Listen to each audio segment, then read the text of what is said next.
Once upon a time, deep within the heart of an ancient mountain range, there stood a solitary monastery.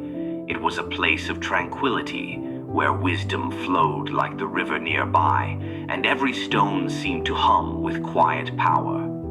Among the monastery's residents was a wise and enigmatic master known as the Genku. He was known not only for his deep knowledge of the universe, but also for his ability to see into the hearts of those who came to him for guidance. His courtyard, a serene oasis surrounded by lush gardens, was often visited by seekers from far and wide, each one eager for answers to the questions that plagued their lives. One crisp autumn morning, as the sun peeked shyly over the mountain's edge, a young and eager student sat beside Master Genku, waiting for their first lesson of the day.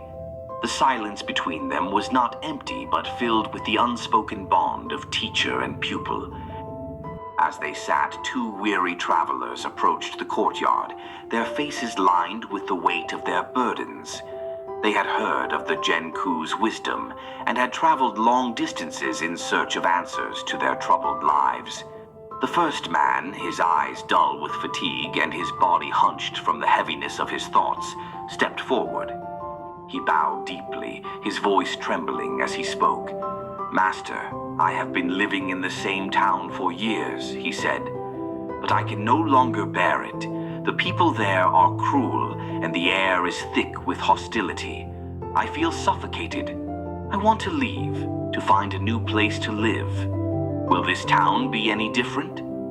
Genku, with a thoughtful gaze, did not answer immediately. Instead, he asked, "What was your old town like before you decided to leave?" The man's face twisted with bitterness as memories flooded his mind. "It was dreadful," he replied, his voice harsh. "The people were selfish, cold, and distrustful. I was always alone, surrounded by scorn. There was no joy, no kindness. Every day felt like an endless struggle." The master nodded slowly, absorbing the weight of the man's words. After a long pause, he said, "This town is much the same, I believe.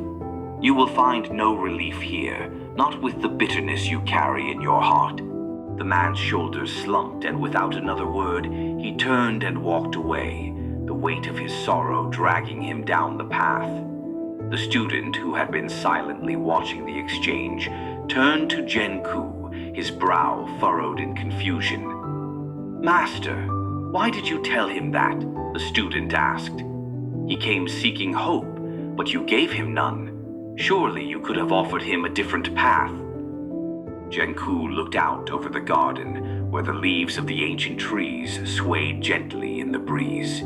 His voice, when he spoke, was calm, but filled with an ancient wisdom. "My young student, the world is a mirror of the soul," he explained. "The way we see it reflects what we carry within. If your heart is heavy with darkness, you will see darkness everywhere. If you hold anger and despair, you will find them in every corner of the world." The man who just left sought a new town, but he was not ready to find peace.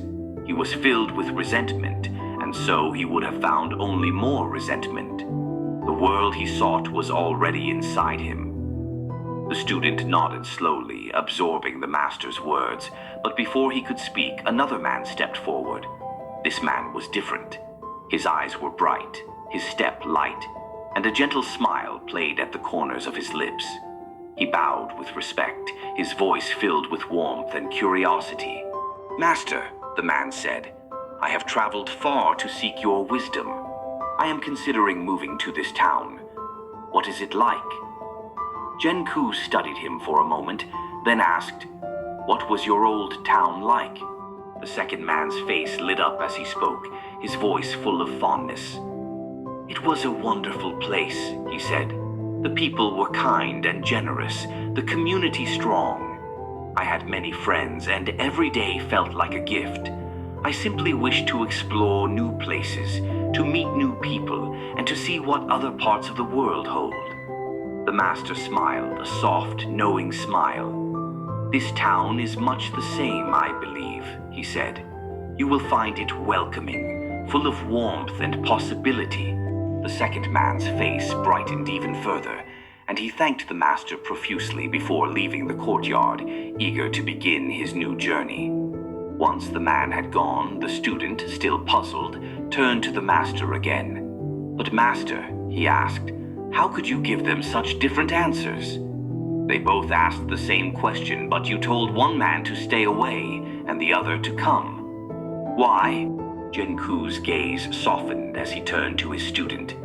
"My young friend," he said, "the answer lies in how we see the world." The first man saw only darkness because that is what he carried within him. His heart was filled with bitterness and distrust, and so he would have found only more of the same.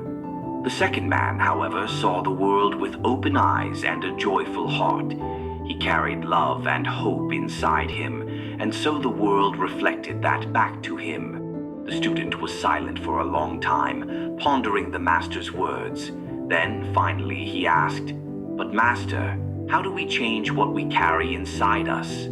How can we find peace if the world is so filled with darkness?" Genku smiled gently, a deep, knowing smile.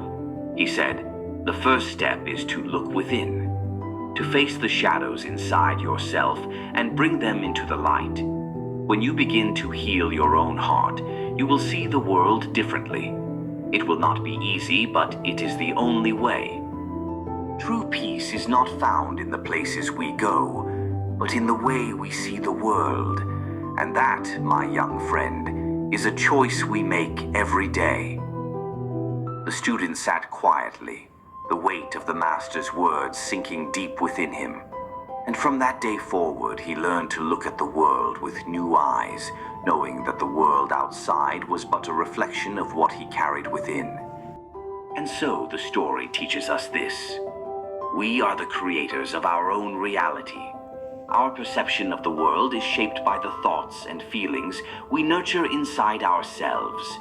If we choose negativity and anger, the world will seem full of hostility. But if we choose kindness, love, and hope, the world will become a place of beauty, joy, and endless possibility. Thanks for watching. Kindly subscribe to the channel.